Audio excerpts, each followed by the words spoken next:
So I'd like to start by saying thank you everyone for joining. My name is Cody Armstrong, and today we're discussing designing with sheet metal in Onshape. So the goal today is really to get you familiar with the sheet metal tools that we have available in Onshape. So it's really intended for those that haven't spent a lot of time in our sheet metal tools and are looking to dive into sheet metal, maybe for the first time. As I always say with these webinars, I really encourage you to ask any questions that you'd like. There's a questions section in the GoToWebinar control panel where you can ask any question that you'd like, and I'll do my best to stop and answer the questions as we go through the webinar. But again, the goal today is really to get you familiar with the ways that we have to create sheet metal parts in Onshape. So let's dig in. The agenda is pretty straightforward. I want to start with a simple introduction into sheet metal design and discuss where it's used. Those are pretty straightforward things, just a simple introduction. And then we're going to spend the bulk of today's webinar showing you how it's done in Onshape. So we're going to focus on all the ways that we have for creating sheet metal parts and all the various sheet metal features that we have available to you. And then I want to wrap things up here with some advantages that we have over other CAD applications. So some things that we've thought about with our sheet metal tools to try and make them a little bit better, a little bit different than what you may have used in the past. Now, of course, as with all webinars, I really encourage you to ask any questions that you'd like. So please, again, feel free to use that questions section in the GoToWebinar control panel, and I'll do my best to stop and answer the questions throughout today's webinar. But that's a brief agenda of what we're going to be focusing on here today. So what is sheet metal design? Well, pretty straightforward, right? Designing sheet metal parts. I think everyone kind of understands that, but there are a few rules that make sheet metal design different than just about any other parts that you're going to create in Onshape. So the rules with sheet metal parts are that you must have uniform thickness, right? Sheet metal is always of a uniform thickness, and you must have the ability to unfold that part, right? Because sheet metal, of course, starts with a flat and is folded into shape. So those are unique rules that apply only to sheet metal parts, at least in the Onshape scenario. There are other parts that unfold, but for the sake of sheet metal design, again, it's really about uniform thickness and the need to unfold. Those are specific criteria that apply to sheet metal parts in Onshape. Now, there are other elements of this. So one important factor of sheet metal design is what's called a K factor. K factor determines the amount of stretch in each of the bends and gives you an accurate flat pattern with accurate dimensions, even according to all of the stretch that you'll get, after you doing any of the bends. So K factor is an important thing when you start actually manufacturing parts, and you need to figure out the amount of stretch in each bend to get the part according to measurements in your drawing.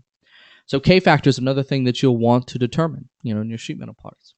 But also things like default bend radius, corner relief types, bend reliefs, other settings that you have that are sheet metal specific. Sheet metal design tools give you a nice easy way to control all those things. So you can call sheet metal design just a simple designing of sheet metal parts, of course, but sheet metal parts have a set of rules that you must consider, things that make them unique. So that's a simple introduction into sheet metal design. Now, of course, sheet metal parts are everywhere. So, one good example is the screenshot that you see on the left, where it's this medical device and it's an enclosure for it. And it's an enclosure for, a keyboard and a screen, and so it has all of these miscellaneous pieces that it's enclosing, it's holding together, and that's a very good example of sheet metal and where you would use sheet metal. Now, sheet metal is one of the most common materials out there, so there's lots and lots of places that you will use sheet metal. All right, so let's get started with how to create sheet metal parts. Now, there are 3 ways in Onshape to create a sheet metal part. You have 3 options when you start your sheet metal part. Either convert a solid, extrude an open profile, or thicken a face. Right? So when you go to start your sheet metal model, you're going to have one of those 3 options to choose from. And it really depends on the scenario. I'm going to go through all 3 of them in just a moment.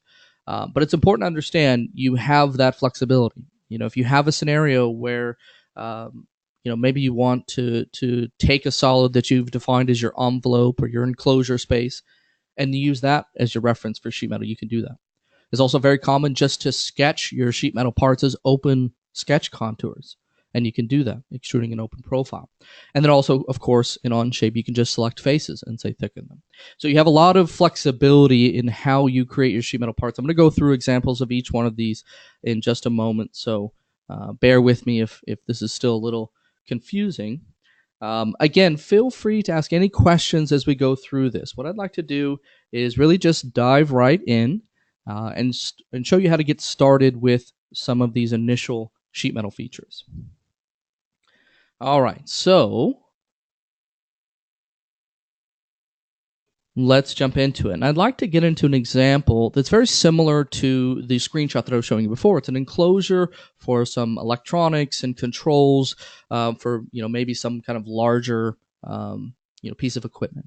And within this enclosure, we have various boards and fans and power supplies and displays and all these miscellaneous pieces that we need to create a sheet metal enclosure around. And so what I'd like to do is walk you through the various ways that we have for creating sheet metal parts. I want to start with the technique for converting a solid. So you'll notice in this example, I have a very simple part that's just essentially an extruded block, right? That's the shape that I want my sheet metal part in. So I'm starting with a solid block as a reference to define the size of my sheet metal part. And this is the technique we refer to as converting a solid, right? So I have this solid block that reflects the envelope, so to speak, that I want to create my sheet metal part from. And we're going to convert that into sheet metal. Now, all of the sheet metal tools you'll find on the right-hand side of the toolbar in the Part Studio. So you have sheet metal model and then all the various tools that you have to manipulate the sheet metal model. Now, one important thing to point out, you always go to the same command to start a new sheet metal part. So it doesn't matter what technique you're using, whether you're converting a solid or extruding a profile, whatever it is, you always go to the same start sheet metal model command in the toolbar. Right? The options for, extrude a profile or convert a solid, they're within the sheet metal model command. Right? So you can see I have convert, extrude, and thicken. Right? Those are the three options that I was discussing just a moment ago. We're going to choose convert, and I'm going to select this simple block that defines that enclosure. Now, initially what you'll see is it will offset all of the faces in that solid block. But right now, they're not joined in any way. Right? These are multiple sheets, so to speak. Right? And so for each face, it's essentially offset that face with a sheet, and you can see there's nothing joining them. So I have a few things that I need to do to make this into a real sheet metal part. And this is when we get into, what do I want to be in one part, or, consider multiple parts, right? One benefit of Onshape is you can design multiple parts together. But let's start with just a simple bottom half of this sheet metal assembly by choosing our edges or cylinders to bin, right? And in this scenario, what I'm going to do is just click on the edges that should be bins in the sheet metal part. So in this example, this sheet and this sheet are two different sheets, but in reality, this should be one sheet with a bin joining them, right? So I'll click this edge, and what you'll see is it converts that over to a bin in the sheet metal part. So those are no longer two different sheets, but one sheet metal part with a bin. And I could keep going. So I can select another edge, right? That will convert that into a bin, and now that's joined. The bottom half of that is joined. It's intelligent enough to know if you run into a corner, for instance, it will need to add things like a corner relief. So you can see there's a tear or closed corner relief type. But you can see it automatically detects that. If I had something, for instance, like a round, corner relief type, you would see the corner relief cut into it, right? So it's intelligent enough to know in those scenarios how to manage corner reliefs or bin reliefs and so on. I'll show you more examples of this in just a bit. So again, the next step, once you've selected the part that you're converting to sheet metal, you then go through and click on all the edges that you want to define as your, make up that one sheet metal part. Now, in this scenario, as I mentioned, I want this to actually be two pieces, the bottom half and the top half. So in this situation, what I'm going to do is choose faces to exclude. And in this sheet metal model, I'm going to exclude these 3 faces, right? Because those will be created in a second part that we're going to do later, right? Remember, I'm just creating the bottom half of this sheet metal enclosure in this first step. Now, once I've defined what part do I want to convert, what edges define the bins, and what faces to exclude, now it's up to me to determine all the sheet metal specific settings. And there are a few to keep in mind that I often get questions about. Default thickness, there's your thickness for your sheet metal parts, right? Bend radius, K factor, and in this case for rolled sheet metal parts, we have a K factor as well. Minimal gap settings, so the minimum gap between edges in your sheet metal parts.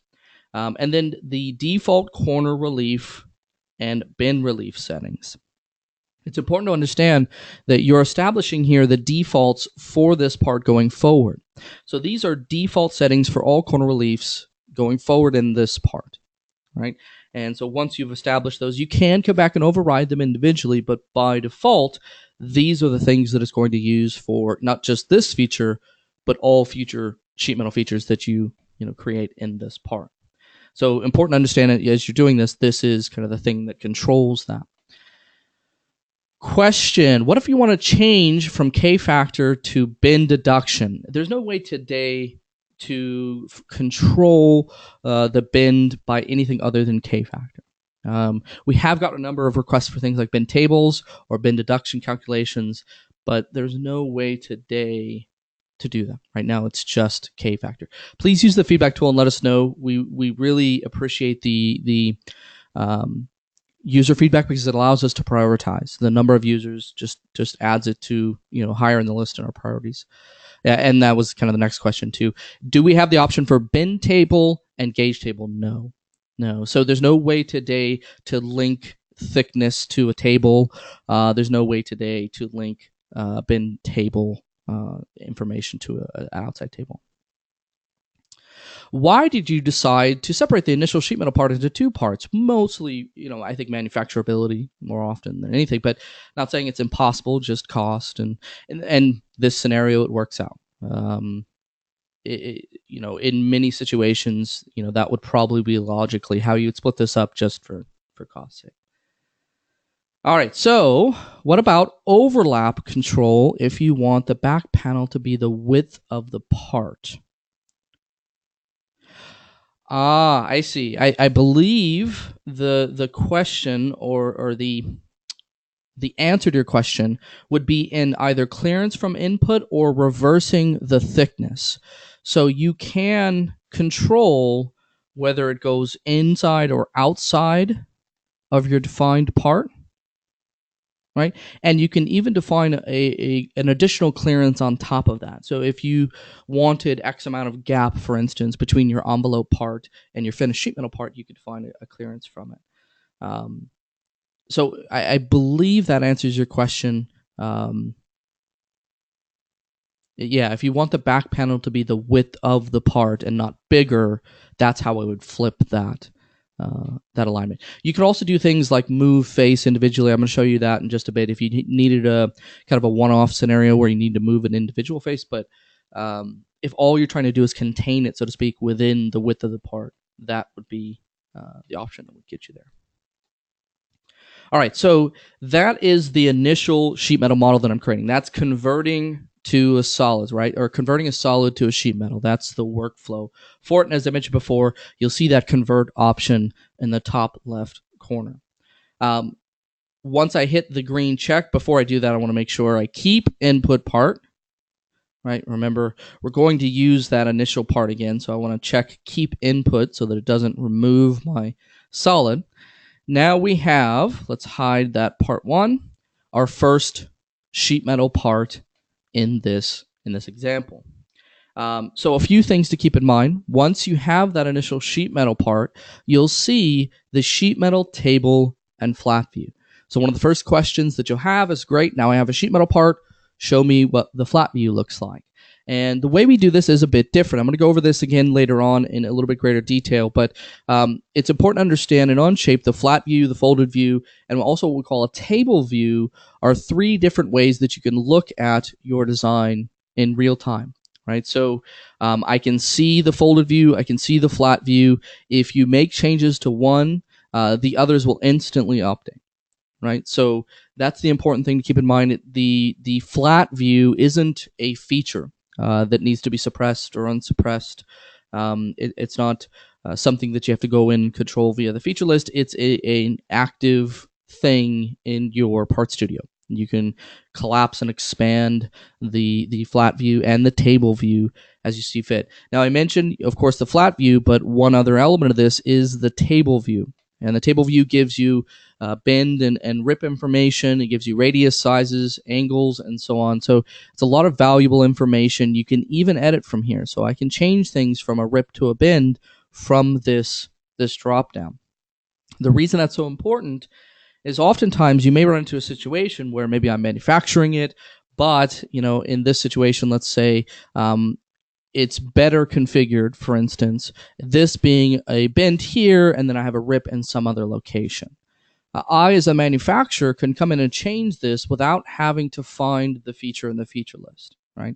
So in a lot of ways, the table is the manufacturing information, and the manufacturing information can be changed independently of the feature list. And that's useful, especially in that collaboration with manufacturing scenario.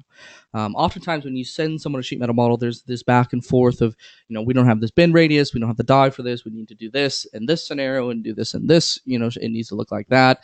And in that back and forth can often be done inside of Onshape in this collaborative way without the sheet metal expert having to hunt down the features in the feature list to change those settings, right? So it's a table view of the manufacturing information where you can go in and edit. I can change bend radiuses. And it's important to understand that when I make a change to a bend radius here, it's a modification in the feature list, right? So it updates everywhere, right? The folded view, the flat view, and of course the table where I made that edit, right? Question: can you unbend the sheet metal part, create a feature such as a hole, and then bend back the part and the feature follows? No, not as of today. But I will say that is a very big priority for us, and I think we'll have a very elegant solution to that, hopefully very soon. I don't want to make any promises on timelines, but I will say that it is, very important to us. So the short answer is today, no, but hopefully very soon. Right. All right, so this is, as I mentioned, your sheet metal flat view and table. One of the most common questions that I get asked, and I want to kind of get it out of the way up front, is how do I get this to a DXF and then go manufacture this? Right, that's one of the most common questions. We talk about sheet metal, and I want to get it addressed early on. If you want to export just the DXF of your geometry in a 1-to-1 scale so that you can go to a water jet or a laser cutter, whatever it is that you're doing, you would right-click on the face of the flat view, and you'll see this option to export DXF/DWG of flat pattern of whatever part you're right-clicking on. That's the easiest way to get a 1-to-1 of just the geometry so that you can maybe drop it into a nesting program, generate G-code for it, whatever it is, typically manufacturing more often than not. There's also the option to create a drawing. So if you need to create a drawing, insert bend notes, show your bend lines, and do all those types of things, you can do that. That is an option in the drawing. But more often than not, I get asked the question, how do I create a DXF of my sheet metal parts? Right-click the flat view, you'll see that option to export. Can I put bend notes on a flat pattern view? By default, bend notes show up when you insert. So when you insert a flat pattern into a drawing, the bend notes will be there by default. All right, so we've created our first sheet metal part. We've discussed the flat view. We've discussed some kind of the basics of manufacturing that view just to get things started. What I want to stress with this is a lot of the benefits of Onshape's general modeling practices apply to sheet metal just as well. So multi-part part modeling, managed in context assembly design all work just as well in sheet metal as they do any other area of Onshape. And it really, lends itself to the kind of enclosure or really heavily contextual designs where the sheet metal part is often this thing that holds up a series of other things or encloses other things, where designing around those objects is very important. And this can be done in multi-part part studios or in context, but it's one of the biggest benefits that you get from doing this. Now, in this scenario, let's say that I wanted to create another sheet metal part, the top half of this sheet metal design. What I could do is start a sheet metal model. Again, I go back to this same sheet metal enclosure part, right? Sheet metal model command. I go to the same part that we referenced, but this time I'm going to choose thicken. So rather than converting the entire solid, I'm just going to click on a series of faces and say thicken these faces and make them into sheet metal. And in this case, I can just click the top 3 faces of this part and then define edges that are bends, right? So we'll select these edges that join them. And what you'll see, right, is now I have a second sheet metal part. That's the top half of this piece. Right? So if I hit the green check OK, now I have my second part in this second sheet metal part in this part studio. It looks like the interior components for the enclosure have derived into the part studio. Can you do what you're doing in an assembly context? Yes. And this design is a bit old. You could do this just as easily in context, right? It really depends on your scenario. But I do want to stress in context works just as well as the multi-part part studio design techniques when we talk about the top-down stuff like this example. If I did this over today, I would probably do this as an in context just for the sake of simplicity. It's much easier to position parts in an assembly than a part studio. But again, in this example, now we have 2 sheet metal parts, right? If we go down here, these 2 sheet metal parts were created with reference to that one block that we started with, that one kind of simple extrusion that kind of defined the shape of our sheet metal enclosure. So one question that comes up then is, what about the multiple parts when you want to look at the flat view? And it's important to understand in the sheet metal table and flat view, you're only looking at one part at a time, and you need to specify that at the very top. So once you have more than one, what you'll see is the context here listed, and you can choose between them, right? So that's how you switch back and forth if you have multiple parts, sheet metal parts in the part studio. And it will switch not just the flat view, of course, but also the table view. Top section has 3 parts. Can you have one of those sections different thickness? No. One of the rules of sheet metal parts is that it must have uniform thickness. We could discuss workarounds and things like that, but in general, sheet metal parts must have uniform thickness to unfold. Now, we're going to get into, in just a moment, the concept of finishing sheet metal. And once you've finished sheet metal part, it's essentially just like any other part. You can do normal extrudes and things to it. But as a sheet metal part that must unfold, it has to have uniform thickness. So, all right. Question. Can you do a flange that is not the complete length of the edge? Yes, but today it involves 2 steps. Flange and then a remove face. And I'll show you an example of that in just a bit. All right, so let's say that I want to create next some sheet metal parts for the inside of this. So I'm going to hide a few of these parts. And what I'd like to do is create a sheet metal part using an open sketch profile. And I think this is a workflow that a lot of users are familiar with, especially if you've come from something like a SolidWorks, for instance, where there's a very common workflow. Essentially, you're sketching an open profile, an open sketch profile, very similar to what you would use if you're creating a surface, for instance. It's not a closed contour. So in this case, what I would do, again, I'm going to go to the same sheet metal model command in the toolbar, but I'm going to choose extrude this time. Right? So this is the last option in the sheet metal model command that we haven't discussed, and it's very simple. You choose extrude, you click on the contours that you want to extrude. Now, a tip, this is kind of a general UI tip for Onshape. You can select individual pieces of the contour, right? And select them one at a time. Or you can just select the entire sketch from the feature list, and it grabs every piece, every line in the sketch. A lot of users know the ability that they can select individual edges, but aren't aware that they can select everything in the sketch just by left clicking it. I think that's a tedious thing if you have dozens of lines, for instance, in your sketch. So just a tip, you can select the entire sketch from the feature list, and we'll automatically grab everything from it and populate that for your sketch selection. From here, it's rather straightforward. You have options that are very similar to an extrude, a simple extrude, right? So I have in types. I can say I want up to face, and then click on the face of this enclosure, for instance, or spin things around.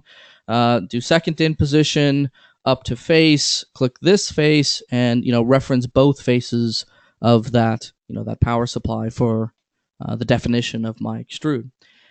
Besides that, it has a lot of the same options that we've already discussed. What's the thickness of the sheet metal part?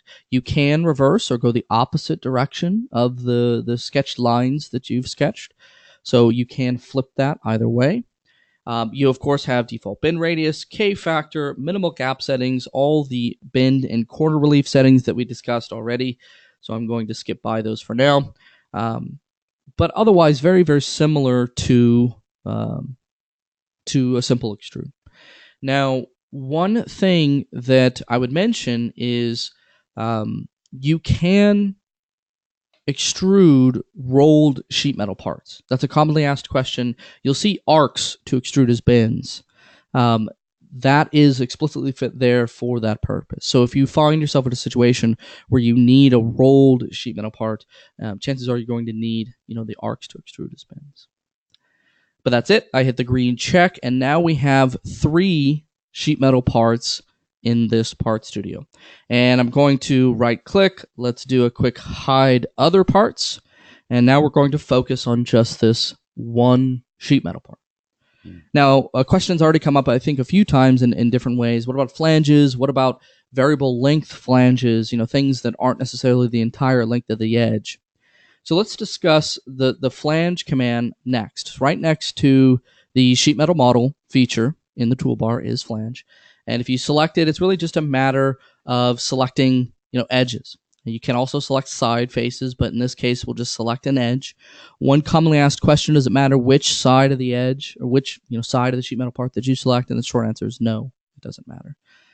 You select this edge, you can see now I have a flange, in this case going down. I actually wanted to go the opposite direction, right? So I'll choose opposite. There's opposite side. I can define the bend based on a number of different things. By default, it's going to assume that you want a bend angle based on a number that you type in, right? So if you're just looking for a flange at 45 degrees, bend angle, and then punching in the angle here is what you're going to want to reference. Another commonly asked question, though, is what if I want the flange to align with another edge or another piece of the sheet metal part? That's an option you'll see under Align to Geometry. You can actually select edges and say, align my flange with this edge. It's a very clean way to align, flanges that may be at certain angles that are kind of unusual. And, manually figuring out the angles is kind of tedious, right? So you also have angle from direction where you can say, I want it 90 degrees referencing this. And it'd be perpendicular to that face, for instance. So you have a lot of flexibility in how you define your bend angle for your flange. A lot of these options are pretty straightforward. I do want to mention them briefly. One commonly asked question, how do I define where the bend takes place with respect to the edge that I select? And that's under the flange alignment. You'll see inner, outer, right? You'll see that means the outer edge of the flange is right at the edge that you select, whereas the inner edge of the flange is right at the edge that you select. Or you can split the difference with middle. Right, that will center the two. That will put it right down the middle. The flange will be right centered over the edge that you select. Okay, so that is your various flange alignment types. We also, of course, have end type. End type, pretty straightforward. How far do you want this flange to extend? And by default, it's going to be a blind value of whatever that you punch in here. But you can make this a little bit more intelligent if you have some kind of a reference that you want. Maybe I want to, extend the flange up to a point or a face. So you can do that. You can also offset it. That's another commonly asked question. What if I want, a 10 millimeter offset between the top of my flange and this face or this point? You could do that with up to entity with offset. That's really all there is to it. There are a few additional options that I want to mention. Automatic miter is something that you'll run into if your flanges collide with one another. If, for instance, I had flanges that go around a 90-degree bend, then I would want them to miter, at least by default, and that option is on by default, right? So it will miter those corners if you have those scenarios. But another commonly asked question is, what if I wanted to change the bend radius, for this specific bend, and make it for whatever reason different than the other bends? And you can uncheck use model bend radius and then punch in a different value that makes this bend different in terms of its size than all the rest. Another thing to keep in mind, you can select multiple edges. I've already briefly mentioned that, but they could be on different ends of the part. They could be, in perpendicular to one another to where they have to be mitered at the corners. That's what the automatic miter is for. So you have some flexibility in what you can choose for those options. So I'll hit the green check OK, and now we have a flange, in our sheet metal part. Actually, in this case, two flanges. Now, a commonly asked question, it's already been asked here, is what if I don't want the flange to be the entire length of the edge? And in short, today the way we handle this is with the move face command. And it's important to understand the move face command works very well in a lot of different situations in sheet metal. If you select move face and you select a face of a sheet metal part, Onshape recognizes that it's sheet metal. And it has to follow the rules that we've already discussed: bend reliefs, K factors, the ability to unfold, uniform thickness, all those rules that we discussed. It will recognize this is sheet metal and therefore has to conform to these rules. So if I choose move face, for instance, right, and I select an end face of a flange, in this case it's going the wrong way, I'll left click the arrow to flip it around. What you'll see is it automatically adds that bend relief so I don't have to worry about it. Right? So the move face, again, this is just the typical move face, used very common in direct editing features and so on, but it also works really well in sheet metal. And I can just grab and drag and change the length of this, or I can punch in a value, let's say 50, right?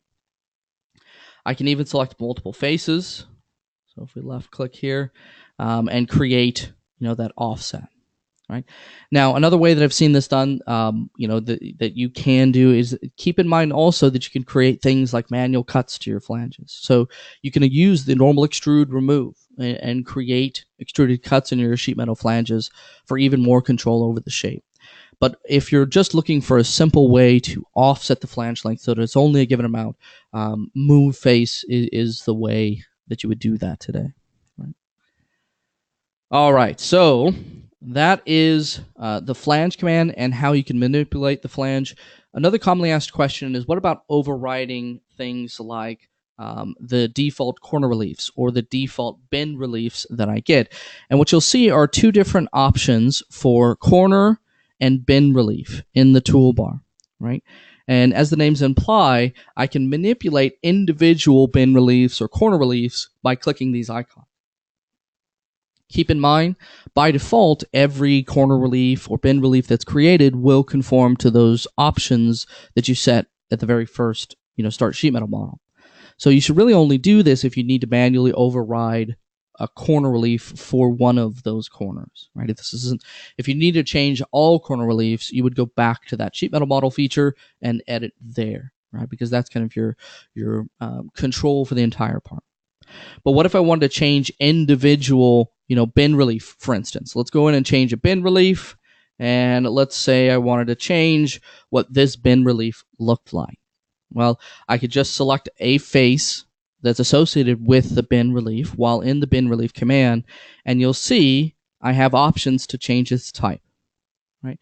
So let's say that for this example, I want a square-sized bend relief type. Right? You can see I choose square size.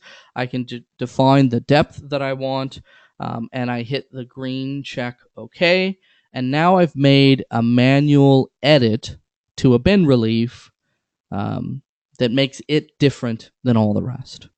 Now, one commonly asked question is, what if I wanted to undo that or change that in any way? And it's important to understand the move face, the changing of corner or bin reliefs, the adding of flanges. They're all features in your feature list, right? So if I decide later that I don't want this to be a square bin relief, I want this to be a different type, I could just right-click and edit just as if it were any other feature and change it, right? So the edits to the bin reliefs, the edits to the corner reliefs, they're all features in your feature list. Even doing simple things like changing the bend radius of an individual bend, you'll see modify joint as a feature in your feature list that shows up there. So it's a visual cue in your feature list that a bend radius was changed, right? So again, everything is a feature in your feature list, allows you to see things in multiple places. All right, so that is creating bin reliefs. Let's jump back here and hide. In fact, let's hide this. There we go. So what I'd like to do is go back to our first sheet metal part. And in this example, what I'd like to do is walk you through how I might manually change a corner relief. And it's a very similar workflow to changing a bin relief. You select the corner relief command, you select a face associated with a corner relief, and what you'll see is you can change it, right, to any size that you want. Now, I didn't mention this earlier, but I want to stress this. There are two options that you'll see, sized and scaled. And there are four different options. So you have round sized, square sized, rectangle scaled, round scaled. Sized means you're explicitly entering in a corner relief value. So in the case of a corner relief square, you're defining a 5mm square as the size of your corner relief. If I go to round sized, I'm defining the diameter of my corner relief is 7mm. I'm explicitly defining that as a value. Scaled relates to other factors, things like the bin thickness and other settings that allow it to be a little bit more intelligent about the size of the bin radius to accommodate automatically for varying size of sheet metal parts. But it's not going to be nominal values. It's not going to be, if you're the type that likes to have, corner reliefs at nominal values, not kind of random values, you'll want one of the sized options.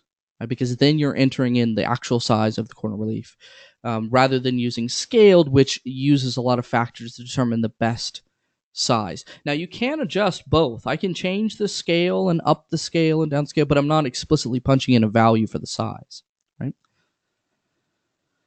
Does Onshape allow partitioning of a surface to break its boundary edges at locations that would create an edge suited for a partial flange? Does Onshape allow partitioning of a surface to break its boundary edges? I think the short answer would be split. Split would be you would need some kind of reference for the break, where it would break, but split would allow you to break that that surface. Yeah, off the top of my head, that's the first thing that comes to mind. All right, so again, corner relief type, if you're the type that likes explicitly defined corner reliefs by a specific size, you would want to choose one of the sized options. Otherwise, scaled works really well, especially in a large range of size sheet metal parts. What you may run into from time to time is, a sized, if you choose sized and the default size is too big or too small for your sheet metal part, the corner relief could fail, and you'll be forced to change that manually. So really depends on the scenario. I do know a lot of users out there that like the ability to say, I want the corner relief at this size, right? And that, again, would be one of the sized options. Again, here's a good example. A corner relief is too small to be successfully applied, right?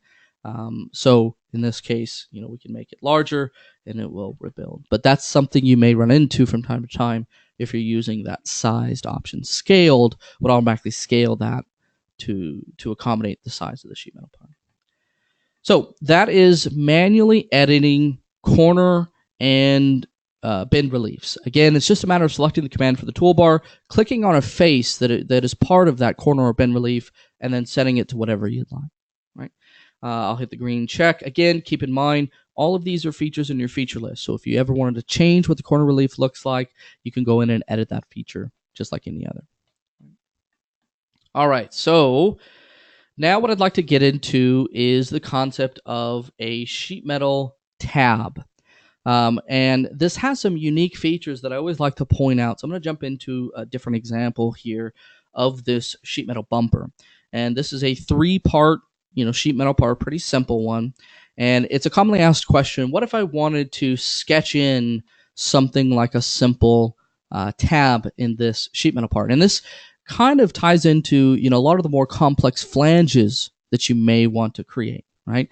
But in this situation, a tab, it's important to understand, is parallel with the face of the part, right? So there's no bend in it. So very simple. In this case, we select the tab command from the toolbar, right? And we choose our tab profile. In this example, it's just this sketch that I've chosen.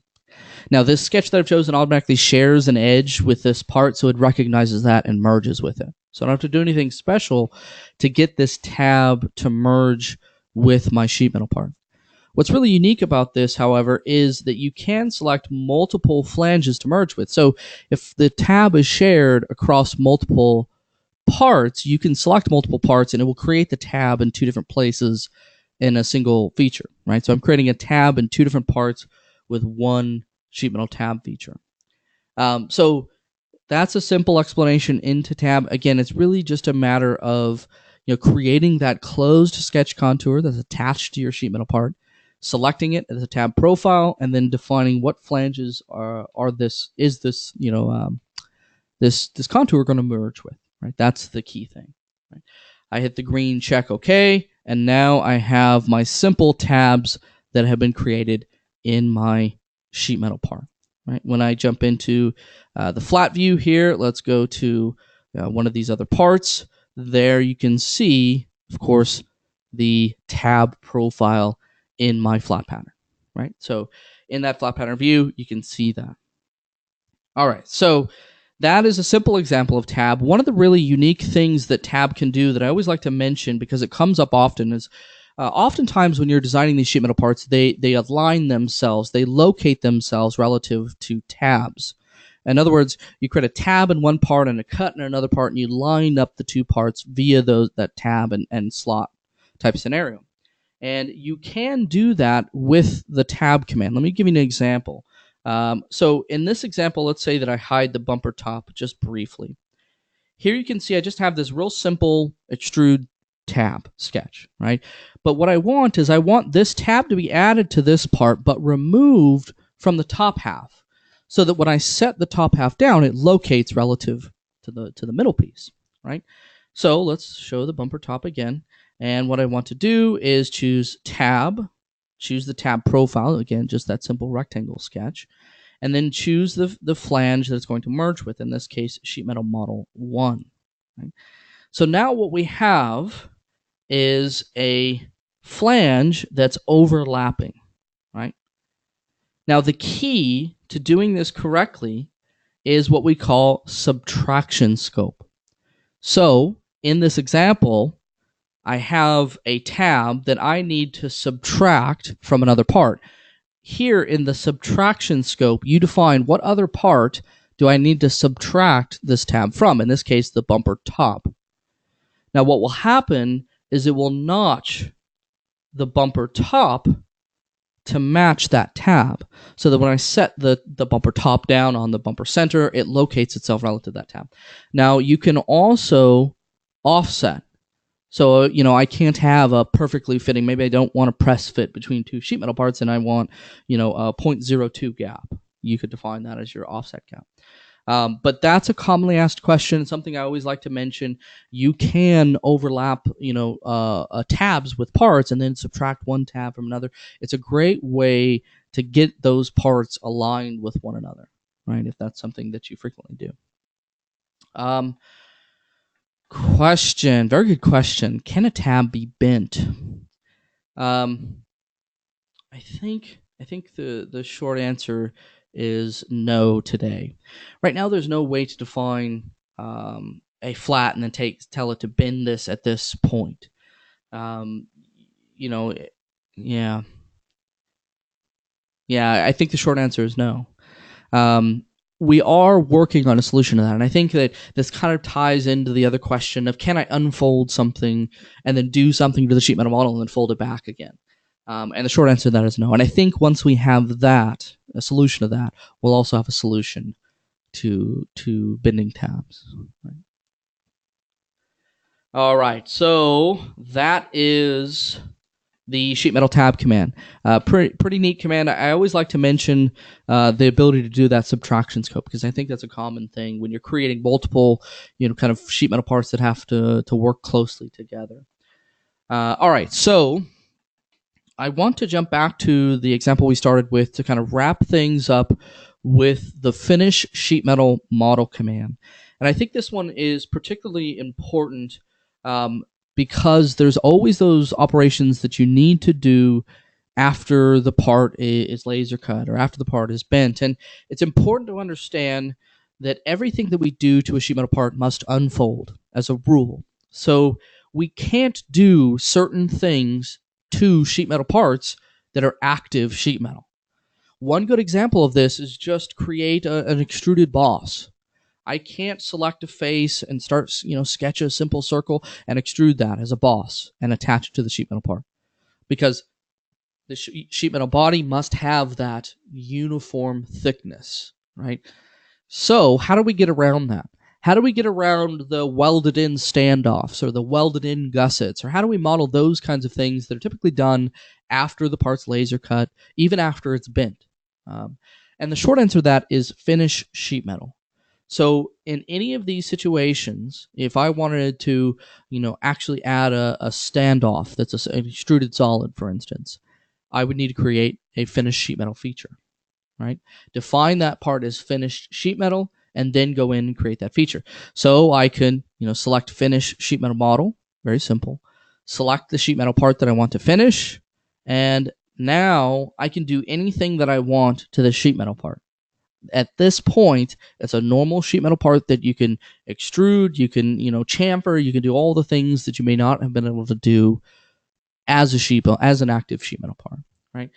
So what might that be? Well, let's get into a simple example.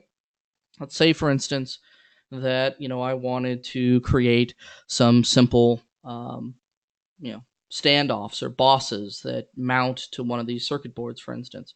Maybe you're welding in PIM standoffs or something to that effect. I can easily just convert some edges, maybe do some simple offsets here.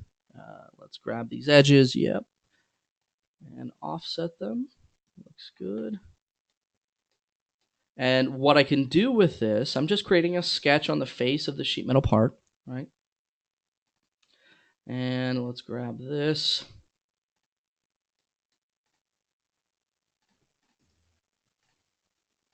And offset, okay. Yes. All right. So I've just created some very basic, converted edges and then extruded boss from them, right? So we'll just extrude, and I can say something as simple as up to face, reference the face of this board that I have here, and most importantly, add this feature to the sheet metal part. So in the end, these bosses should be, welded in to the sheet metal part. I hit the green check, and now if I hide all the other parts, you'll see I have these extruded bosses that are merged with my sheet metal part. I wouldn't have been able to do this if I hadn't finished sheet metal model. And that's the important thing to stress, right? So think of finished sheet metal model as I've finished the sheet metal specific, operations, the laser cutting, the outside profile, the bending even, but now we need to do the PIM standoffs or the welded in gussets or those types of situations. Those need to be done after finished sheet metal. Now, keep in mind, you can always roll back to before finished sheet metal and add more sheet metal features. right? So it's not like it's a permanent thing that you're switching between. I can easily roll back to before I finish sheet metal, add a few more sheet metal features, and then roll back down, right? And it's really no different, than if I had added them at that moment in the history. So that's the important thing to understand, is it's not a permanent switch that you're flipping or anything along those lines. Also important to understand, these bosses do not show up in the flat view. That's an important caveat here. That's an important thing to keep in mind. So it's important to consider, if these holes needed to show up in the flat view, I would need to create an extrude cut and just do an extrude cut through the holes, and then come back later and add the bosses after I finish the sheet metal. So it's important to understand, anything that is associated with the flat view needs to be visible in the flat view, needs to be done before you finish sheet metal, right? Is this sheet metal used to design packaging boxes?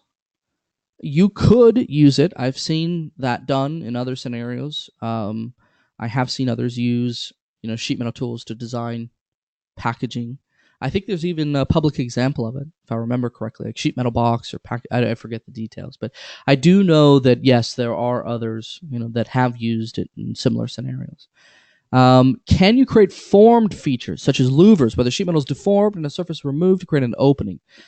In short, yes, you can, but it's a manual process today. There's no louver command or emboss command or any of those types of things today.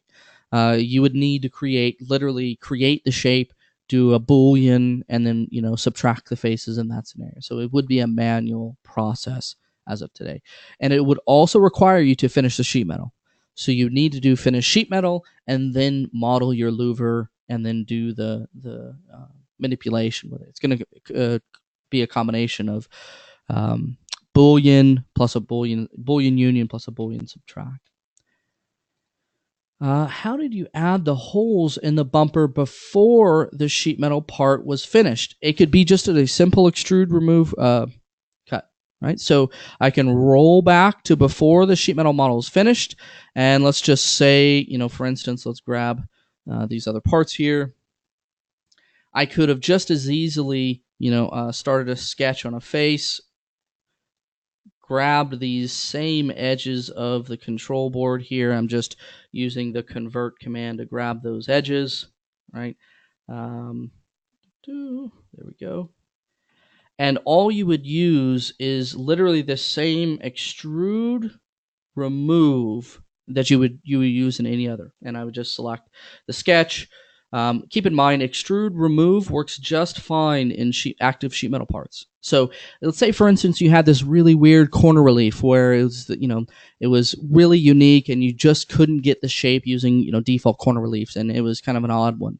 You could literally go in and sketch an extrude remove and do something along those lines. But you could see now I have holes in the flat view. And that's because I created those holes before I finished the sheet metal feature. I can then just roll back down, right? And it will go right back to a finished, sheet metal model, right? So you can always go in and add manual extruded cuts as features, and it's very common in scenarios like holes. You can use hole feature, but keep in mind it's a simplified version of it. It's not going to have chamfers for countersinks, for instance. It's going to use the largest diameter, right?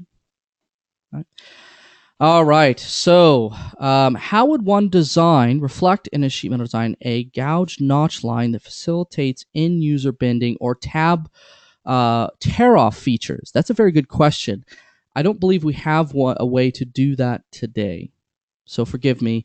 I do know of a custom feature that was posted in the forums, but I'm having trouble remembering. I would do a search in the forums for that if that's a big thing for you.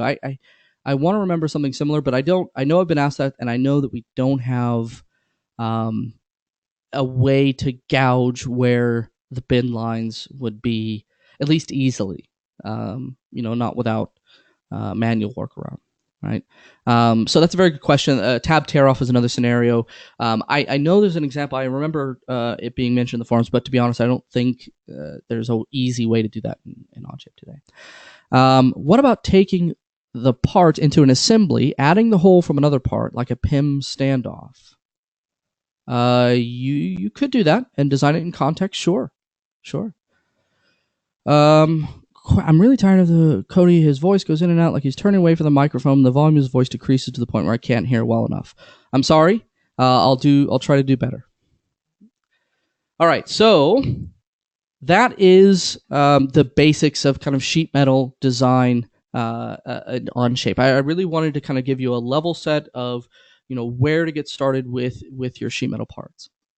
One final thing to mention, you can, of course, create drawings of all of this. So if I just go create a drawing here, let's go to just choose a default template. One thing to stress about this is as you're inserting, there's an option to choose flat pattern. And I want to stress this, it's easy to miss. In your insert dialog, you'll see this option for flat patterns. Make sure that's checked, otherwise you won't see flat patterns in your part. You can see there's our 3 parts, there's our flat pattern.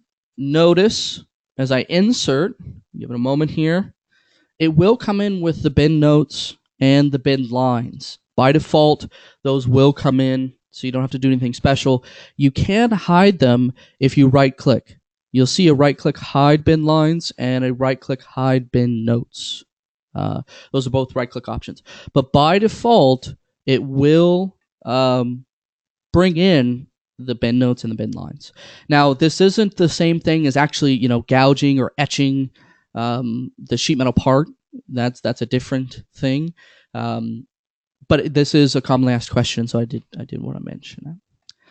All right, so I have 4 minutes left. I have a few questions outstanding, so I am going to stick around. Please make sure if you have any outstanding questions to ask them. I want to wrap things up just briefly discussing some of the advantages, some of the things that we really thought hard about in this implementation of sheet metal. First off, we really wanted you to have a real-time updating flat view. That was an important thing for us because we found in traditional past examples of sheet metal, you had to go back and forth between a flat view and a folded view, and it made experimentation with your sheet metal part kind of cumbersome because you're always checking the flat view and going back to the folded, checking the flat view and going back to the folded. And so we wanted a real-time, simultaneous updating flat view. That was an important thing. And so we gave you both folded and flat view in a real-time form. That was an important advantage for us. And the other element of that is the table view. I didn't get into a ton of detail about this, but you can override bin radius. I can change things from rips to bins from the table. And so we're trying to build in that manufacturing element into sheet metal design so that it's not a huge disconnect from the engineering design elements to the manufacturing elements, and the two can live together in that document. It also means that in a certain way, manufacturing information and design intent are separate things. Now, keep in mind, they're both updated live, right? So if I change a bin radius, I see it in my design intent, my feature list. But in theory, you could change a bin radius without having to hunt down and manually manipulate, in the feature list, right? That's the biggest thing I would stress is if you find yourself as a manufacturer in a scenario where you need to make a change based on tooling or something like that, you can make your change in the document, assuming you have permissions, of course. And you don't have to find the feature in the feature list. You don't have to reverse engineer the design or manually roll through the design to figure out how it's built. You could just go into the table and edit from there. So that's the last thing I want to mention. Final comment. If you're interested in learning more, we have a lot of great learning content on the Onshape Learning Center, and it's available at learn.onshape.com. There's self-paced training, including sheet metal, in context, lots of high-level topics if you're interested. There's also instructor-led training where we have sheet metal courses, and then technical briefings. Lots of great content for you if you're interested in really diving in. So that's what I had planned. I am going to stick around and answer any of your questions. So please feel free to ask any questions that you have. I will do my best. Thank you, everyone. Have a good day.